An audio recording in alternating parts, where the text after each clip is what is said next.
Good afternoon. Our thoughts and prayers today are with the victims and survivors in Las Vegas and with the people of Puerto Rico and the U.S. Virgin Islands, where massive storm recovery efforts are ongoing.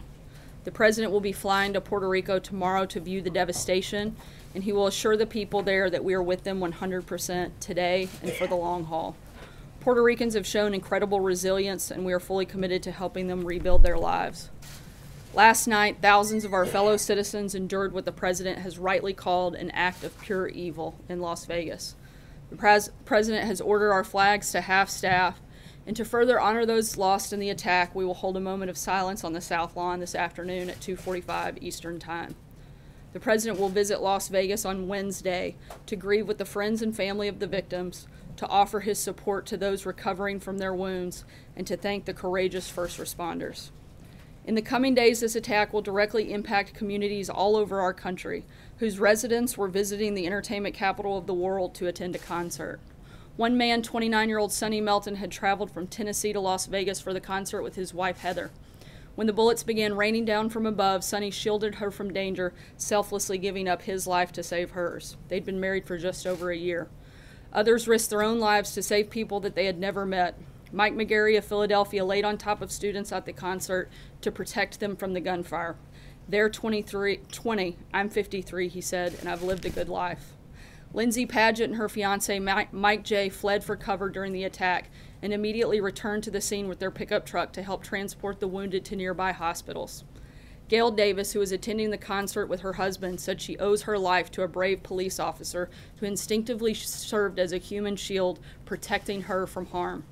Sadly, multiple police officers, both on duty and off duty, were among those killed or injured. But what these people did for each other says far more about who we are as Americans than the cowardly acts of a killer ever could. The Gospel of John reminds us that there is no greater love than to lay down one's life for a friend. The memory of those who displayed the ultimate expression of love in the midst of an unimaginable act of hate will never fade. Their examples will serve as an eternal reminder that the American spirit cannot and will not ever be broken. In the days ahead, we will grieve as a nation, we will honor the memory of those lost as a nation, and we will come together, united as one nation, under God and indivisible. And with that, I'll take your questions. Major. Can you tell us a little bit about how the President first learned about it and your engagement with him, his own personal reaction to the events of today? He also said in the Oval he might spend more than a day in Las Vegas. Was he referring to a couple of days there? We're still finalizing the details of the travel that'll take place. We know for sure that he'll be there on Wednesday, and beyond that, we'll keep you guys posted as those arrangements are finalized. In terms of activity this morning, the President was briefed early this morning by General Kelly and has been updated regularly and constantly throughout the day, and will continue to as new information is provided by law enforcement officials. Have you had a chance to talk to him about his own, how he dealt with this? I have seen him today, and I think he, like most of America, is saddened, and certainly his heart and compassion goes out to those that were affected. Jeff? Sarah, many times when these horrible massacres occur, it leads to questions about gun control. Has this particular massacre made the President think anything more about pursuing tighter gun laws, such as background checks, to prevent massacres like this from happening again? Look, this is an unspeakable tragedy. Today is a day for consoling the survivors and mourning those we lost. Our thoughts and prayers are certainly with all of those individuals. There's a time and place for a political debate, but now is the time to unite as a country. There's currently an open and ongoing law enforcement investigation. A motive is yet to be determined, and it would be premature for us to discuss policy when we don't fully know all the facts or what took place last night. Jeff? To follow on that, Sarah, though, do you believe that, or does the President believe that this is a moment, that this is a time when this should not be a political discussion, it should be a policy discussion? Does he believe that he could bring something new to the gun debate that has been, I guess, locked in typical politics for so many years. Yeah, I think today is more, again, like I said, a day of reflection, a day of mourning, a day of gratefulness for those that were saved. And I think that there will be certainly time for that policy discussion to take place, but that's not the place that we're in at this moment. But certainly I think that there's a time for that to happen. Before he was elected president in some 15 or 16 years ago, he did have a different view on guns than he had during the campaign. Does he believe that this is something that he could lead a bipartisan effort on at some point?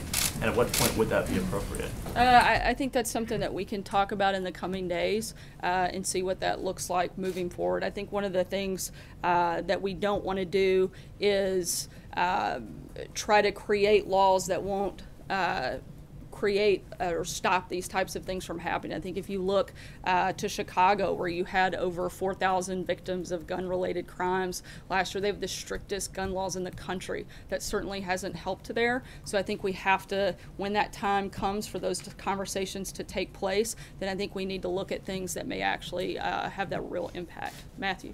Thanks, Sarah. On Puerto Rico, can you tell us a little bit about the president's aims for his visit tomorrow, and do you expect any tension given some of his comments over the weekend? We have several stops that we'll put out later this afternoon in terms of the specifics of that trip. We are going to be spending significant time there in Puerto Rico, meeting both with first responders as well as the storm survivors, and we'll again put out the details of that exact schedule later today. Some of his comments over the weekend, like that folks down there wanted everything done for them, do you expect that to come up in any of his conversations? I expect the focus to be on the recovery efforts, which we're fully committed to. The top priority for the federal government is certainly to protect the lives and the safety of those in affected areas and provide life-sustaining services as we work together to rebuild their lives. That's going to be the focus, not just in the conversations tomorrow, but certainly the focus that we've had since this began. Celia. I just pick up on that. Who exactly wants everything done for them? Who said they? I haven't talked to him specifically about a defined of who they might be. Again, the federal government is doing everything within our powers and capabilities to first focus on the life-sustaining and life-saving measures, as well as on the rebuilding process. We've got over 12,000 federal staff on the ground. 64 hospitals out of 67 are partially or fully operational. 14 are now back on the electrical grid. 45% of customers in Puerto Rico have access to drinking water. 8 commercial airports are operational. 65% of gas stations are open. All of these things are things that we're continuing to push, continuing to move forward, and will be part of that effort. And then just back John. to today's tragedy really quickly, if I may. Does the president believe that what happened amounts to an act of domestic terrorism? Again, we're still in a fact-finding mission. This is an ongoing investigation, and it would be premature to weigh in on something like that before we have any more facts, and we'll leave that to local law enforcement to work with also the federal law enforcement to make those determinations. John? Over the weekend, as was pointed out, the president was very sharply critical of Carmen Yulín Cruz, who's the mayor of San Juan. Other than her comments on Friday morning, in which she criticized Elaine Duke for saying this was a good news story in terms of DHS getting supplies out to areas that they were needed, what was she doing that prompted such criticism from the president? Look, right now our focus is to bring the mayor into the coordination efforts. This administration, as well as other members on the ground, have reached out to her. We hope that she will join with us in those efforts and be part of things. She's been invited to participate in the events tomorrow as well, and we hope that those conversations will happen and we can all work together to move forward. Sarah. Ashley. Is Tom Price reimbursed the government yet for his seat on those flights? And if not, is there a specific deadline when you and the president expect him to do so by? I'm not sure on the time frame for that or whether or not it's already taken place, but we'll certainly keep you posted on that. Jordan. Thank you, Sarah. Given what the president said about Secretary of State Tillerson's outreach to North Korea over the weekend, does the president still have confidence in him as Secretary of State? He does, yes. Has he spoken to him since those? Did he send out those tweets? I believe so. I'll have to verify. John?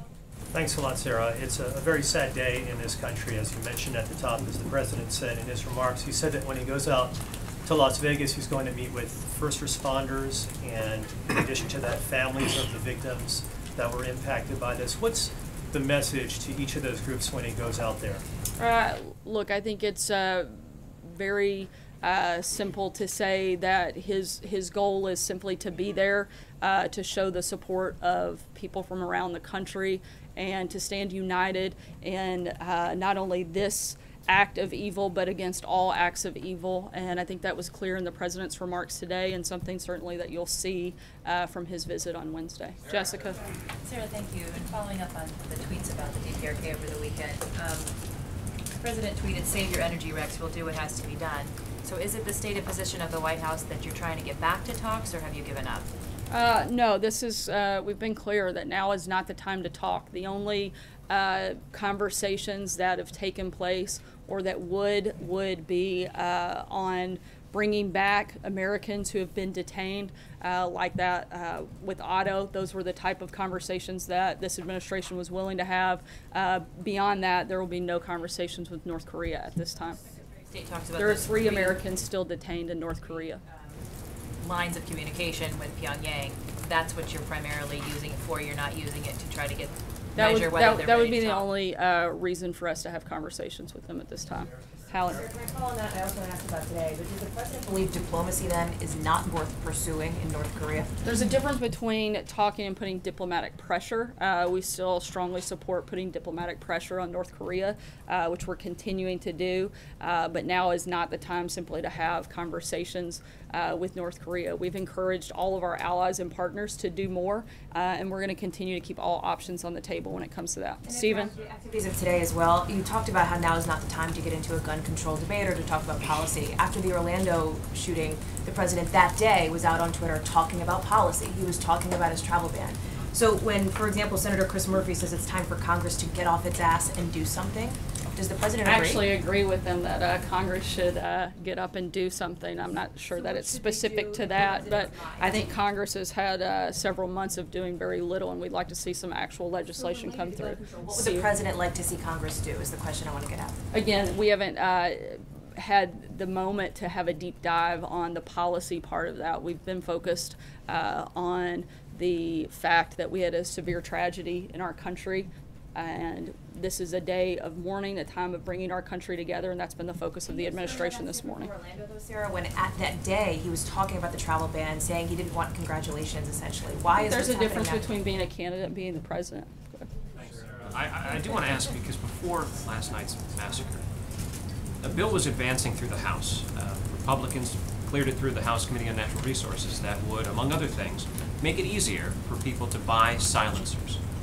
Hillary Clinton tweeted about it this morning. She said that imagine the deaths in Las Vegas if the shooter had a silencer, which the NRA wants to make easier to get. Does the White House have a position on this particular piece of legislation? Again, I haven't spoken with the president about that specific issue, but I don't think that that is something that would have changed. Again, I think before we start trying to talk about the preventions of what took place last night, we need to know more facts. And right now, we're simply not at that point. It's very easy for Mrs. Clinton to criticize and to come out, but I think we need to remember the only person with blood on their hands is that of the shooter, and this isn't a time for us to go after individuals or organizations. I think that we can have those policy conversations, but today is not that day. Louise? Sarah, are there any policy prescriptions that the president considers to be out of bounds on the policy debate that will happen in the next few weeks? Could you articulate a little bit what his position on gun control is? The president's been clear that he's a strong supporter of the Second Amendment, and I don't have anything further at this point. I'll take one more question. Fred? Yeah, a couple of questions. One, ahead of the trip to Puerto Rico, Mark. Just wanted to ask about there's a bill in the Congress, the McCain-Lee Act, which would give a permanent exemption to Puerto Rico from the Jones Act. Would the administration consider either a permanent repeal of the Jones Act or at least an exemption permanent for Puerto Rico or something? I don't think that's something that's necessary at this time. If we deemed that it was, we could have that discussion then, but certainly something that we don't feel like is necessary today. So I wouldn't imagine that would be something needed. Also, on the nomination of Amy Coney Barrett, I'm sorry. There's been some attacks among senators, some in the media, on her religious beliefs. Does the White House have some concerns about that? We certainly support religious freedom and would ask that Congress also support that as well. As you all know, we've got a moment of silence taking place on the South Lawn here momentarily, and so with that I'll close and just again, I think we ask collectively that everyone across the country keep the people both in Las Vegas and in Puerto Rico and the U.S. Virgin Islands in our prayers. Thanks.